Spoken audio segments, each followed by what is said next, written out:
Welcome to our channel. Today we how to enable ClickBank Marketplace profile setup easy tutorial step by step clearly. To enable your ClickBank Marketplace profile, start by visiting the ClickBank website.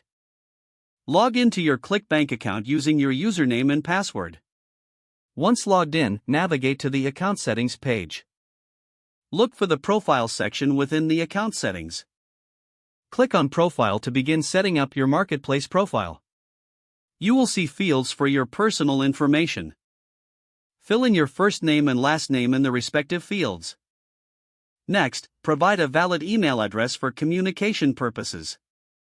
After that, enter your phone number, ensuring it's accurate and up to date. You may also need to add your mailing address. Once you've filled in the required fields, proceed to create a password for your profile.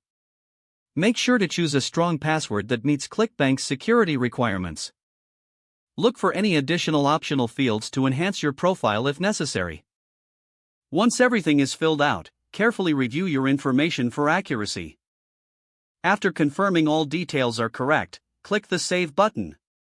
You will receive a confirmation that your profile has been updated successfully.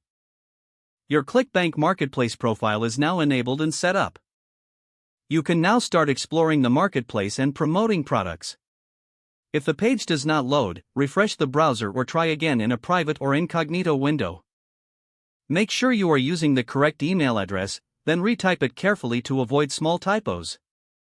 If your password is not accepted, use the reset option and create a new strong password you can remember. Check your spam folder for verification or security emails, then complete any requested confirmation steps. Enable two-factor authentication if available to improve account security and reduce unauthorized access risk.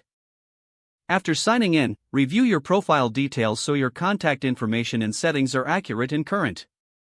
If you see an error message, note it down and try again after restarting your device and internet connection. Log out when you finish, especially on shared devices, to keep your account and payment information secure. If the page does not load, refresh the browser or try again in a private or incognito window. Make sure you are using the correct email address, then retype it carefully to avoid small typos. Don't forget to like this video and subscribe to our channel for more step-by-step tech guides.